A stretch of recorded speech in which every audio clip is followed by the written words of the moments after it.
नमस्कार दोस्तों, मैं हूं गौरव और आप देख रहे हैं मार्केट रिपोर्ट। आइए बात करते हैं गोल्ड यूएसडी की। दोस्तों, अभी आपकी स्क्रीन के सामने गोल्ड यूएसडी के चार्ट है जिसमें मैंने 5 मिनट के टाइम फ्रेम को लगाया हुआ है और इसमें जिस तरीके की मूवमेंट लास्ट ट्रेडिंग सेशन में रही और अभी जो करंट लाइव मार्केट चल रहा है, इसे देखते हुए हम ये समझने की कोशिश करेंगे कि गोल्ड यूएसडी में हमारी आगे की क्या एक्सपेक्टेशन है और कौन से सपोर्ट और रेजिस्टेंस लेवल्स हमें नज़र आ रहे हैं, जिन्हें देखते हुए हमारा आगे का व्यू बाइंग और सेलिंग डिसाइड करेगा या फिर ये डिसाइड करेगा कि हमें कौन से पर्टिकुलर लेवल के बाद ट्रेड लेना चाहिए। तो आइए शुरू करते हैं 5 मिनट के टाइम फ्रेम पे गोल्ड यूएसडी का चार्ट। दोस्तों, यहाँ पर हमने देखा कि मार्केट में लास्ट टाइम की अगर हम बात करें फ्राइडे की, तो मार्केट में एक स्ट्रेंथ दिखाई थी और वहाँ से फिर वीकनेस भी मार्केट में शो हुई थी, जो 1845 के अराउंड मार्केट क्लोज हो गया था। आज हमने देखा मार्केट ने एक बहुत छोटी सी एक गैप अप ओपनिंग दिखाई, नीचे के प्राइसेस हमें देखने को मिले, वहाँ से थोड़ी स्ट्रेंथ, थोड़ी और स्ट्रेंथ, और अभी करंट जो मार्केट चल रहा है वो 1864 पे चल रहा है। यहाँ जिस तरीके का अभी गोल्ड में पिछले कुछ दिनों से जो ट्रेंड चल रहा है वो बहुत ही एक स्ट्रॉन्ग रेंज को पकड़ के गोल्ड का ट्रेंड चल रहा है। कोई अपसाइड नहीं, कोई डाउन साइड नहीं, कंसोलिडेशन फेज है जिसमें गोल्ड ट्रेड कर रहा है। एक रेंज है जिसमें ऊपर में सेलिंग और नीचे बाइंग आ रही है। कोई डायरेक्शन नहीं है, मतलब कोई ट्रेंड नहीं है कि मार्केट ऊपर जा रहा है या नीचे जा रहा है। एक ट्रेडिंग रेंज है जिसके बीच में गोल्ड ट्रेड कर रहा है। आइए थोड़ा सा और आगे चलते हैं, 15 मिनट के टाइम फ्रेम पे देखते हैं कि किस तरीके का हमें इसमें एक ट्रेंड नज़र आ रहा है और क्या एक्सपेक्टेशन हमें आगे की लग रही है। यहाँ पर हमने देखा मार्केट में एक सेलिंग प्रेशर, वहाँ से एक जंप आया, फिर से सेलिंग, और फिर से मार्केट में एक स्ट्रेंथ जो थी वो बनी और वहाँ से फिर सेलिंग, फिर स्ट्रेंथ बनने की कोशिश हो रही है। जो करंट प्राइस है वो 1863.66। देखिए, ये एक अभी आपको यहाँ पर जो नज़र आ रहा है वो आपको इस तरीके से नज़र आ रहा होगा कि हायर हाइज लग रहे हैं। इसमें एक इम्पॉर्टेंट पॉइंट रहेगा, वो मैं आपको अगले टाइम फ्रेम में बताऊंगा। यहाँ नीचे में भी आपने देखा है कि स्लाइटली अप ट्रेंड आपको नज़र आ रहा है। तो ये अगर हम 15 मिनट के टाइम फ्रेम पे देख रहे हैं तो मार्केट में चार्ट्स में थोड़ी सी हमें स्ट्रेंथ नज़र आ रही है।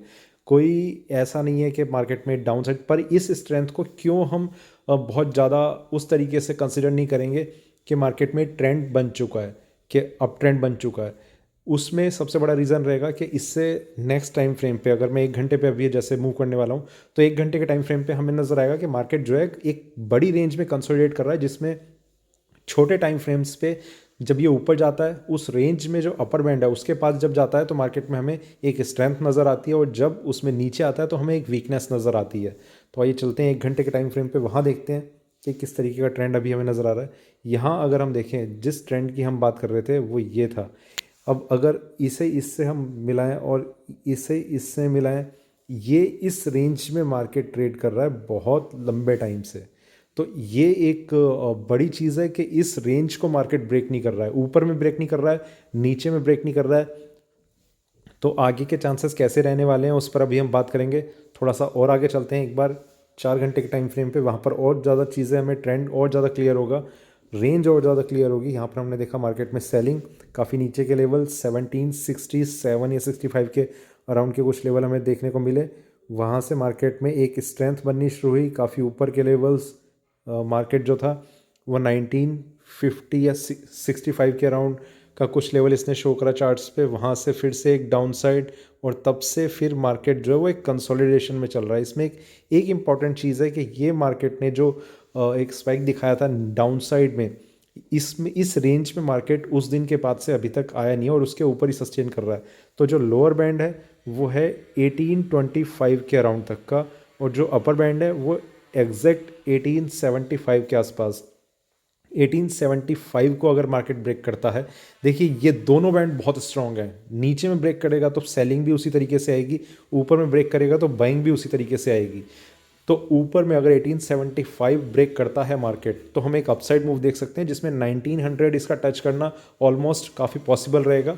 और फिर मार्केट नीचे को टर्न लेता है या और ऊपर को कंटिन्यू रखता है वो तब पता चलेगा, पर एक अपसाइड मूवमेंट हमें ज़रूर देखने को मिलेगी जिसमें 1900 के आसपास के प्राइस मार्केट होल्ड करने की कोशिश कर सकता है। पर उससे पहले 1875 का ब्रेक करना बहुत ज़्यादा ज़रूरी है। अगर वो प्राइस ब्रेक नहीं करता तो मार्केट में या तो ये कंसोलिडेशन फेज़ और थोड़ा सा कंटिन्यू रहने वाला है, या फिर मार्केट यहाँ से फिर से नीचे की तरफ टर्न लेने की कोशिश करेगा। तो ये चीज़ बहुत ज़्यादा इंपॉर्टेंट है। देखिए, अगर आपकी शॉर्ट सेलिंग की कोई भी पोजीशन है तो मैं आपको ये रिकमेंड करूँगा कि 1875 के ऊपर, मतलब 1876 आप समझ सकते हैं कि वहाँ पर आप स्टॉप लॉस ज़रूर मेंटेन करके रखें। और अगर आपकी लॉन्ग पोजीशन है तो आप 1825 का स्टॉप लॉस आप ज़रूर मेंटेन करके चलें। जब तक ये इस रेंज में है और आप अगर पोजिशनल अपना व्यू लेके चल रहे हैं कि मार्केट में मैंने एक लॉन्ग पोजीशन ली है और मैं आगे के लिए होल्ड करना चाह रहा हूँ, तो इस रेंज में इन लेवल्स का आपको ध्यान रखना होगा। अदरवाइज़ अगर आप इंट्राडे ट्रेडर्स हैं तो आपको इस रेंज का इस तरीके से आपको ध्यान रखना है कि नीचे जब आए वहाँ से टर्न लेने की कोशिश कर रहा हो मार्केट, जैसे ये यहाँ पर नीचे आए, यहाँ से टर्न लेने की कोशिश कर रहा है तो आप यहाँ पर बाइंग कर सकते हैं कि मार्केट अब ऊपर जाएगा। ऊपर से सेलिंग करने की कोशिश कर रहा है तो यहाँ से मार्केट नीचे जाएगा। जहाँ पर आपका स्टॉप लॉस लेवल वही रहेगा जो पोजिशनल ट्रेडर्स का है, यहाँ पर आपका स्टॉप लॉस, यहाँ पर आपका स्टॉप लॉस। तो ये इस चीज़ को आप भी इग्नोर नहीं कर सकते, चाहे आप इंट्राडे ट्रेडर्स हों चाहे आप पोजिशनल ट्रेडर्स हों, स्टॉप लॉस लेवल आपका यही रहना है। फ़र्क सिर्फ इतना है कि जो पोजिशनल ट्रेडर हैं वो एक पर्टिकुलर स्टॉप लॉस लगा के वो मतलब छोड़ सकते हैं अपनी पोजीशन कि अब जो भी हो रेंज में, जब तक है रेंज में रहने दो, उसके बाद स्टॉप लॉस ट्रिगर होगा तो देखा जाएगा। अदरवाइज मार्केट ने मेरी मेरे ट्रेंड के साइड, मतलब जो मैंने पोजीशन ली है उसके फेवर में ही आगे मूव करना है। तो इसी तरीके से सेलर्स भी सोच सकते हैं कि अगर मार्केट नीचे जाता है 1876 का अगर स्टॉप लॉस ट्रिगर नहीं होता तो मेरी जो सेलिंग की पोजीशन है वो कंटिन्यू रहनी है। तो इस तरीके से वो ट्रेड कर सकते हैं। तो ये थोड़ा सा डिफरेंस है इंट्राडे ट्रेडर्स में और पोजिशनल ट्रेडर में। देखिए, जब तक रेंज है कुछ भी चीज़ बहुत ज़्यादा क्लियर नहीं है। सेलिंग प्रेशर ज़रूर इसमें बना है यहाँ पर, और इसका ये स्टॉप लॉस है। ठीक है, अब थोड़ा सा वापस हम चलते हैं, वो वापस नहीं, सॉरी, डेली चार्ट्स की तरफ चलते हैं। वहाँ देखते हैं कि क्या ट्रेंड अभी हमें नज़र आ रहा है मार्केट में। सेलिंग, फिर वहाँ से बाइंग 2076, और तब से अभी तक मार्केट में यहाँ पर हमने यहाँ तक हमने सेलिंग प्रेशर देखा, थोड़ा सा अपसाइड इसने स्ट्रेंथ दिखाने की कोशिश करी, वहाँ से फिर सेलिंग, और अभी ये कंसोलिडेशन फेज चल रहा है जिसमें करंट प्राइस है 1862.62। कोई भी डाउनसाइड मूवमेंट आती है इसमें एक ट्रेंड को कंटिन्यू रखने के लिए 1825 का ब्रेक करना अभी बहुत ज़्यादा ज़रूरी है। और 1820 के नीचे अगर मार्केट क्लोजिंग दिखा देता है, देखिए ये बहुत मेजर प्राइस लेवल है। 1820 के नीचे अगर क्लोजिंग हो जाती है तो इसमें कंटिन्यूसली हम कई दिन तक एक डाउन ट्रेंड, एक स्ट्रॉन्ग डाउन ट्रेंड को एक्सपेक्ट कर सकते हैं। पर जब तक ऐसा नहीं होता मार्केट या तो रेंज में रहने वाला है, और अपसाइड एक ब्रेकआउट दिखाने की जो एक कोशिश कर रहा है उस पर अभी हम देख रहे हैं कि 1875 के ऊपर मार्केट आता है या नहीं आता। तो ये चीज़ रहेगी। वापस हम चलते हैं अब 1 घंटे के टाइम फ्रेम पे। अब हम उन लेवल्स को डिस्कस करते हैं जो हमारे लिए आज इंपॉर्टेंट रहने वाले हैं। सबसे पहला प्राइस ये रहेगा 1852।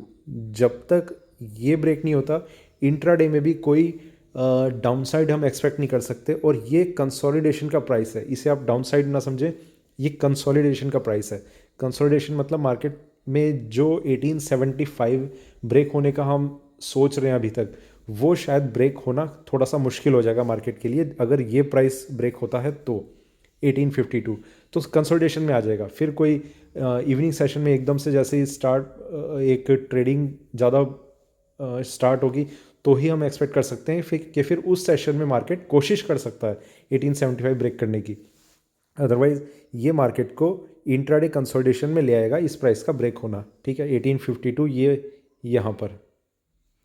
नेक्स्ट प्राइस जो है वो है 1840। ये यहाँ पर इस प्राइस के ब्रेक होने का ये मतलब रहेगा कि फिर 1875 का तो ब्रेक होना काफ़ी ज़्यादा मुश्किल है, और मार्केट जो है वो डाउनसाइड को थोड़ा सा सपोर्ट करने लग जाएगा 1840। तो 1840 एक स्ट्रॉन्ग लेवल रहेगा इंट्राडे ट्रेडर्स के लिए। अभी जैसे 1862 चल रहा है, यहाँ से $22 की एक डाउन साइड 1840 अगर ब्रेक हो जाता है तो इंट्राडे में एक सेलिंग प्रेशर बन सकता है। हो सकता है कि फिर आज में मार्केट नीचे की तरफ जाने की कोशिश करे, या फिर इस कंसोलिडेशन में जो 1825 का जो एक डाउनसाइड एक प्राइस है उसे मार्केट यहाँ पर शो करे, और फिर वापस क्लोजिंग तक मार्केट उसी रेंज में कहीं पर घूमता रहे। तो 1840 एक इंपॉर्टेंट लेवल रहने वाला है। उससे जो नेक्स्ट है वो 1825 के नीचे अगर मार्केट सस्टेन कर जाता है इंट्राडे में, और क्लोजिंग इसकी अगर 1820 के नीचे होती है, तो वो एक और इम्पॉर्टेंट साइन होगा जो इसे बिल्कुल बियरिश जोन में ले जाएगा। 1820 के नीचे क्लोजिंग होना, ये आप ध्यान रखिए। वो आज होती है, कल होती है, या अभी और 5-6 दिन लग जाते हैं या 10 दिन लग जाते हैं। तो 1820 के नीचे जिस दिन क्लोजिंग हो गई उस दिन लॉन्ग पोजिशंस होल्डर अपनी सारी पोजीशन को अगर से निकल जाए तो थोड़ा सा बेटर रहेगा। 1875 पे जो शॉर्ट सेलर्स हैं वो पोजीशन से उस टाइम निकल जाएं तो ज़्यादा बेटर रहेगा उनके लिए ही, मतलब री एंट्री का उन्हें मौका ज़रूर मिलेगा फिर एक बेटर प्राइस पे। तो ये था मेरा गोल्ड यूएसडी पे अभी का वीडियो अच्छा लगे तो लाइक करें, शेयर करें, बने रहें मेरे साथ, देखते रहिए मार्केट रिपोर्ट, और हो सके तो मेरे चैनल को ज्वाइन करें। धन्यवाद।